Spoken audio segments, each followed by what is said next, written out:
Hey guys, NS Productions 8104 here, and well, today obviously, as you can see, we're not at the railroad. Well, that's because I moved, so this is the first review filming from my new apartment, and of course, it's going to be on this, the new Scaletrains AC44C6Ms. This one's specifically number 4000, the class leader, and the one of the two that was not wrecked, Sonic bonnets.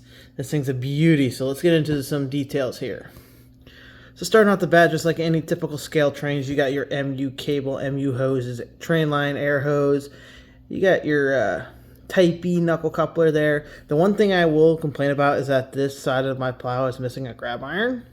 So I'll be custom bending one instead of contacting Scaletrains. I guess stuff happens, but at the same time, for $335, not acceptable. But compared to the rest of the model, it's a minor little thing, but...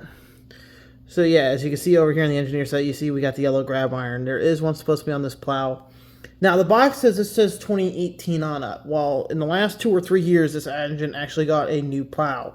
So instead of having the little notch cut out here, I found photos from earlier this year with a solid square plow on both sides. So this is more prototypical of from 2018 up to about maybe 2022, 2023, whenever that plow got replaced. And based on build photos, this thing looks pretty accurate. So you can almost say it's like 2015 on up. I don't know what the differences are between 2018 and 2015, but based on some of the build photos I was able to find of this engine, it looks pretty much the same.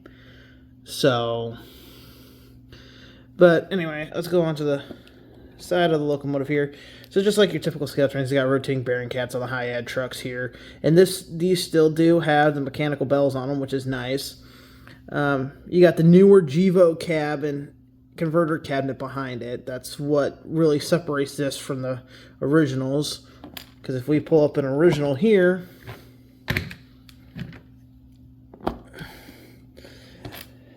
this is what these engines started out as.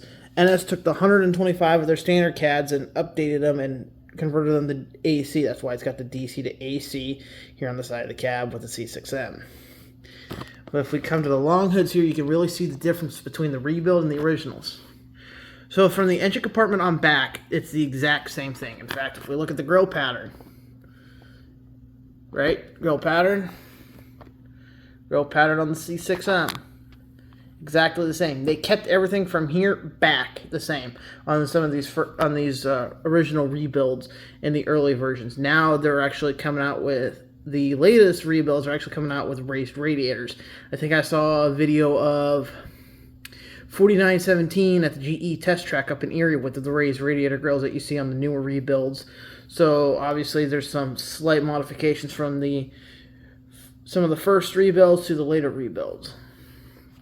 But here's the part where you can see this has got the Gevo cab with AC converter cabinet, and you can see the height differences here between the two. That's why this is nice to have first done in HO scale properly, because this is not just an AC 4400 repaint. There are differences. Like I said, this has got the Tier 4 cab on it, so that means it's got the 4-piece window on the side. It sits a little higher than the original. Well, I mean, you still got that, it has that bigger bulkhead right here, basically. It's got this adapter bulkhead between the two with the separately applied lift ring right there. But you can see the original, where the original started, where the originals still are, and from where the rebuild is.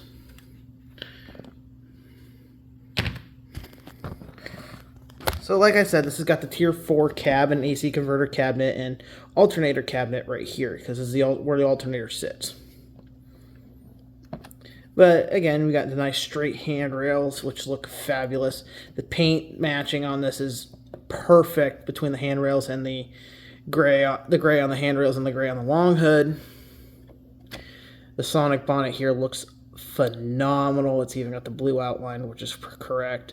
It looks so sharp. I love this unit. I'm so happy I got it. And then again, you got your typical detailing here. You got Scaletrains. The typical detailing for Scaletrains. You got your traction motor cabling underneath the sill. You got all your separately painted stuff here on the tank. Coming to the rear, See-through etched metal grills everywhere on the back here. I mean, it's just your typical Scaletrains model. Molded on tie-down chain, brake wheel. Coming to the rear here, again, MU cable, MU hoses, train line hose, spare knuckles, coupler cut bar, working ditch lights that do flash when the horn is blown, working rear headlight, simply applied wire grab irons going up the side and on the top of the radiator. Look at the top here, you got simply applied mesh metal grills. Give you a straight shot of the back here. Working walkway light. Again, your typical features on your Scaletrain. And coming over to the engineer side here, again, more see-through etched metal grills. High-ad truck with rotating bearing cats. These also do come with the painted wheels, which I'm glad to see the Scaletrains is continuing that on, because I'm not going to lie, I have spent a lot of time taking apart my models to paint my wheel caps. Because I don't know about you, but I like the painted ones because I don't like to see the real shiny metal of the model when it's running. You got your, again, typical Scaletrains detail. You got your MU traction. You got your traction cables all underneath the sill here.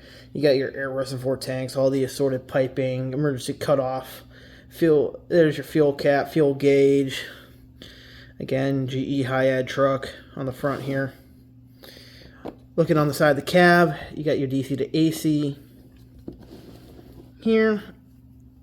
NS logo, 4000 is the number. You got your mirrors and windshields.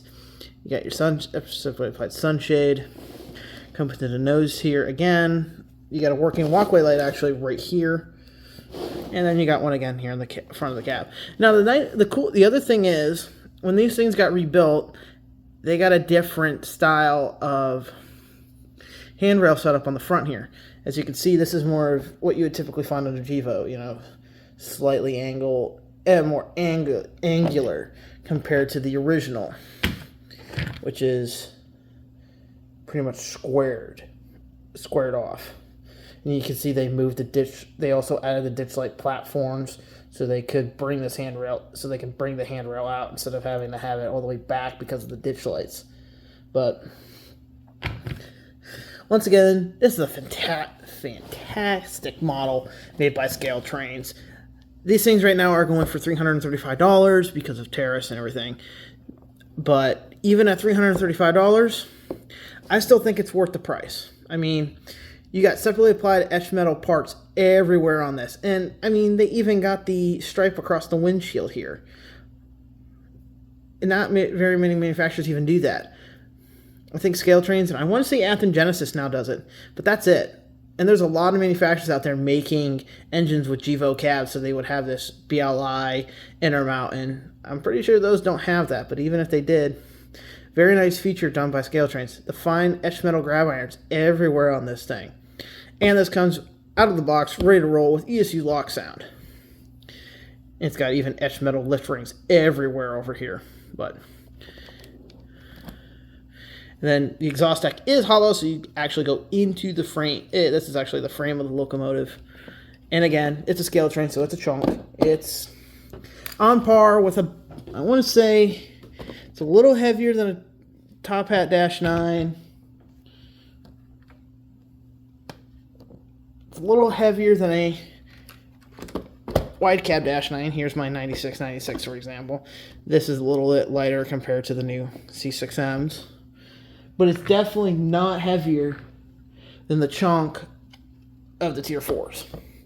These Tier 4 Gevos, man, they're just chunks. They're just brick weights.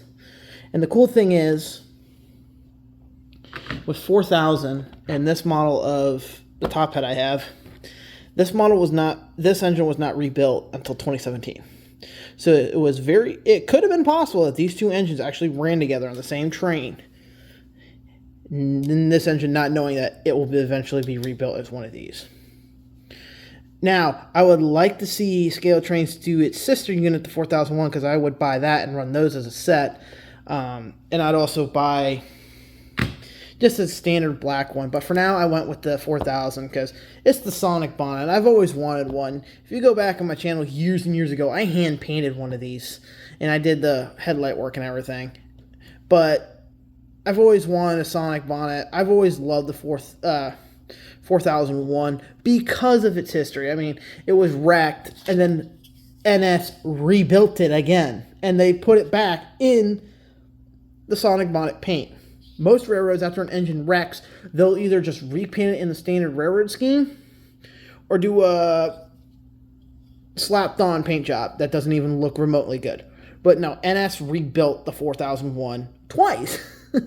They rebuilt it when they did it as the original rebuild, and then they rebuilt it again after its wreck in 2017, I want to say that wreck was. But it's cool to see that this engine has now been made accurately here in HO scale. You don't have to go out and kit bash one of these. In fact, I have a kit bashed one of 4011. So it'd be cool to see how these two look up side by side. You'll obviously be able to tell the differences between the custom and then the factory built unit. But again, Scaletrains, you did a wonderful job on this model. I'm really happy with it. Eventually, it's going to get Katie couplers on her, but that's about it. This engine's going to stay as is. I'm not even going to dirty it up. It's not even going to get road grime. My standard NS black units, yeah, they're going to get a little bit of road grime once I get my airbrush set up. And once I figure out the right mixture of road dust, road paint, because everyone does their own, so I'm going to work on doing that. But this engine is going to stay as is. This thing looks amazing. Like I said, eventually I would really love for Scaletrains to do its sister unit, and I'd pre-order that and have the sister unit to this along with the 4000, so then I can have 4000 and 4001. But all right, we'll see you guys in the next clip where we see this thing taking some hot laps on the temporary track I have set up here in my apartment. It's going to run it with a mixed manifest freight train with a couple other units, so stay tuned for that.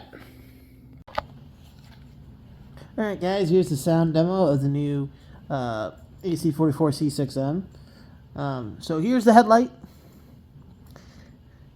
Here are the ditch lights. Here's the horn. This is factory default horn. I'm going to probably end up changing it to sound more like the prototype, but it's not a bad horn. And just like all modern locomotives nowadays, where the FRA mandates that the bell has to be being rung when the horn is blown, if you press the button here, press the horn, and it will automatically ring the bell. And like I said, the model has still the old style GE clapper bell, which is still here in the sound file, which is nice. One cool thing is, and in fact, I actually added a little extra piece of paper. So function 3 is no longer coupler clank, it is now handbrake.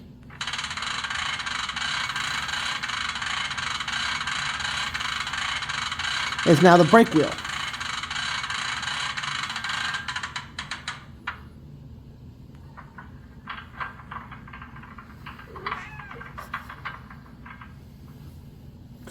And then when you start to move the model, you hear the air brakes release automatically.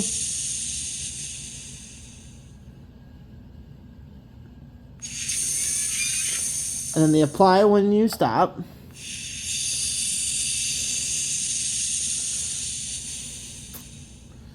This is a very smooth running locomotive. I love it. Ignore the cat. She's being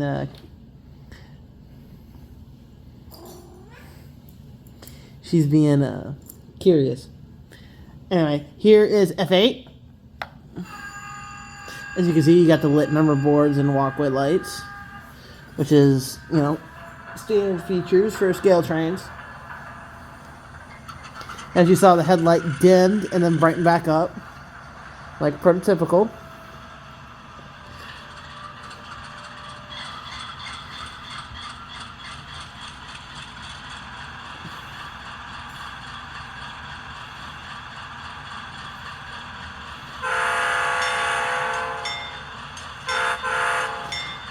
I am noticing that the horn on this is much louder than the prime mover, which normally is reversed on most Scaletrains models. In fact, my top hats, I actually had to go in and mess with the programming because the prime mover was too loud and the horn was too quiet. You couldn't hear the horn when the prime mover was on. So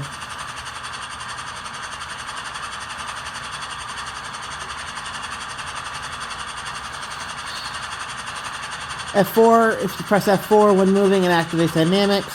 F5 activates MU mode, which essentially it turns on the headlight in the opposite direction of travel. So right now it's on reverse, but this, and it's also dimmed. The headlight's not at full brightness, it's actually dimmed.